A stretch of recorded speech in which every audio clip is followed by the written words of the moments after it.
going to break down how to do an arm balance called Lolasana, pendant pose. In animal flow, it's called the float position. And you could use this pose in breakdancing as a freeze. So to begin, you'll want to make sure that your wrists are warmed up. You'll start from a kneeling position with the legs together, feet pointed. Hands are going to plant shoulder width. So I'm also taking the hands behind the knees, as the knees are going to go forwards in front of the wrist line. So first step here is just leaning forwards, bringing the shoulders past the wrist line into a forward shoulder load. So you're bringing the wrists deep into extension with this pose, and the arms are going to stay straight as you come into it. So second step, after you get that forward shoulder load, is protracting the shoulder blades, pushing the floor away strongly. You want to hollow out the front of the body. Forward shoulder load, protract the shoulder blades. Next step is engaging the core muscles. So I'm going to draw my knees in towards the chest. I'll just keep the feet down for now.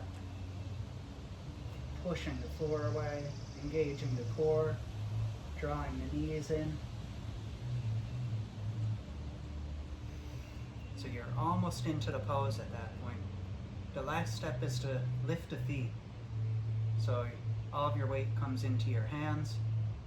And to do this, you'll have to shift forwards. So step by step, forward shoulder load, protract the shoulders, push the floor away, draw the knees in. And here I'm going to slide the feet forwards and then draw the feet up.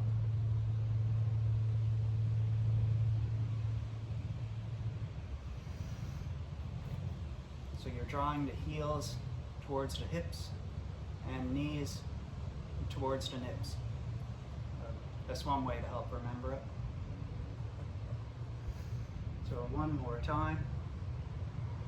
From a kneeling position, forward shoulder load, protract the shoulders, lift the knees, shift forwards, and lift the feet, drawing the legs in towards the torso, keeping the legs together.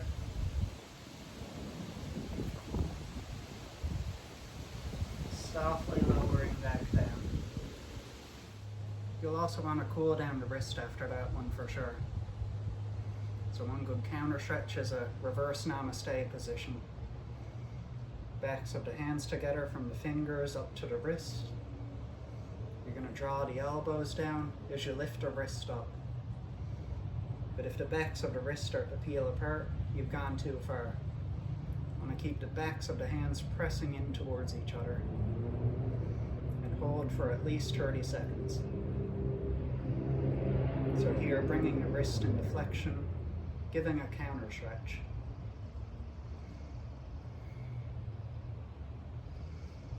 Another good bit of wrist relief. I'll come a bit closer for this one.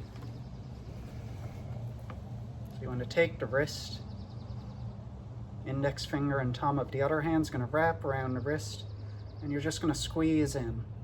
And that'll help to release any compression in the wrist.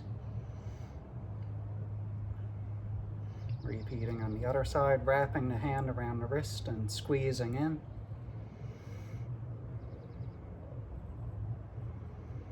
I'll also show that reverse namaste position up close, giving a better view here. So elbows down, wrists lift up, but make sure the wrists don't peel apart.